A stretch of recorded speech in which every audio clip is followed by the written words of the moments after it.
အားလုံးပဲမင်္ဂလာပါဒီနေ့ကျွန်တော်ပေါ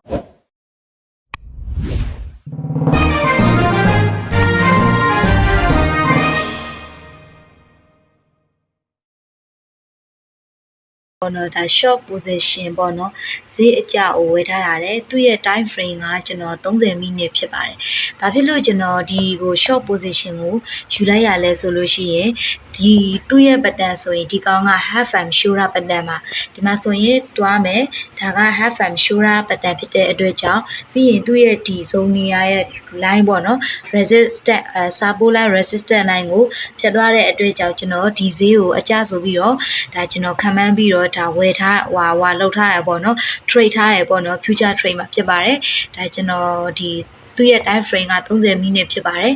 ဒါကျွန်တော်တို့ဘယ်လိုစစ်ဖြစ်မလဲဆိုတာတော့ခဏနေလားစောင့်ကြည့်ကြရအောင်ပါခင်ဗျာ Goodbye, my lover. Goodbye, my friend. You have been the one.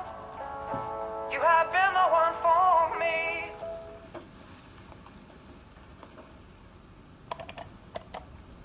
Touch my heart. ဟုတ်ကဲ့ဟုတ်ပါတယ်เนาะစောနာကျွန်တော်ပြောသလိုပါပဲသူ့ရဲ့ဒီ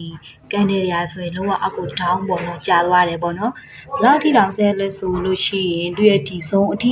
ဒီဇုံနဲ့သွားပြီးကြာတယ်ပေါ့เนาะဒီဇုံကိုတောင်သူကနည်းနည်းကြော်သွားလိုက်ပါသေးတယ်ဟုတ်ကဲ့အခုဒါကျွန်တော်သုံးခဲ့တဲ့ဒါပတန်လေးကတော့ဒါ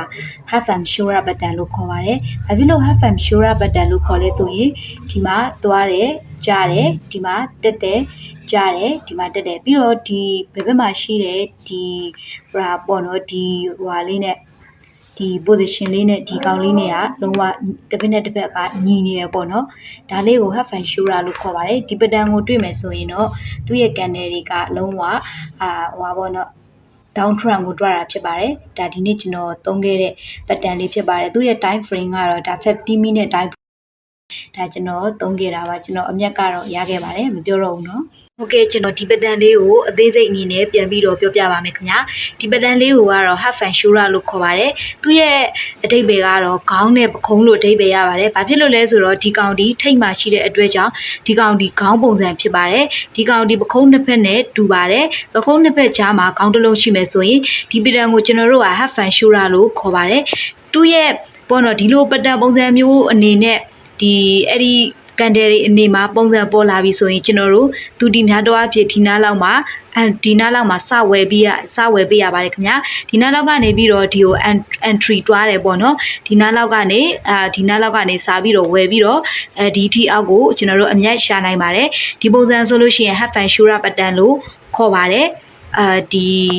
ဥစ္စာဆိုလို့ရှိရင်သူ့ရဲ့ time frame တွေကတော့ဒါအမျိုးမျိုးကစားလို့ရတယ်ပေါ့နော်ဒါကျွန်တော် Binance ပေါ့နော် cryptocurrency မှာအသုံးပြုခဲ့တဲ့ဒါ pattern လေးတစ်ခုရဲ့အကြောင်းကိုပြောပြပေးခဲ့တာပါကဲဒါကျွန်တော်လေးလာမိတဲ့များတွေကဒါတခုပေါ့နော် pattern တခုကိုကျွန်တော်ပြန်ပြီးတော့ share လုပ်ပေးတာဖြစ်ပါတယ်ခင်ဗျာမတိနားမလဲတာတွေရှိရင်လည်းကျွန်တော်ကို comment မှာမေးမြန်းနိုင်ပါတယ်ကျွန်တော်လက်လန်းမီတလောက်ပြန်လဲရှင်းပြပေးပါမယ်ခင်ဗျာအားလုံးကိုကျေးဇူးတင်ပါတယ်ဒီ strategy လေးကတော်တော်လေးကိုအသုံးဝင်ပါတယ်ကျွန်တော်တို့အနေနဲ့ဒီ future trade မှာ trade တော့မယ်ဆိုလို့ရှိရင်အရေးကြီးတာ3ခုရှိပါတယ်အဲ့ဒါဘာလဲဆိုတော့ပထမဦးဆုံးအနေနဲ့ကျွန်တော်တို့ဘာကြောင့် trade ထားလဲပေါ့နော် trade ထားလဲဆိုတော့ကျွန်တော်တို့ဘာကြောင့်long position ယူတာလဲ short position ယူတာလဲနောက်ဒုတိယအချက်ကကြတော့top profit နောက်က stop loss ကိုဘယ်လောက်ထားလဲဘာကြောင့်ထားလဲပေါ့နော်အဲ့ဒီဥစ္စာရဲ့အရေးကြီးပါတယ်ဒီနှစ်ခုရှိမှကျွန်တော်တို့ position တစ်ခုကိုဝင်ပြီးတော့ trade တင်ပါတယ်အားလုံးကိုကျေးဇူးတင်ပါတယ်ဒီနေ့မှာတော့ဒီလောက်ပါပဲခင်ဗျာ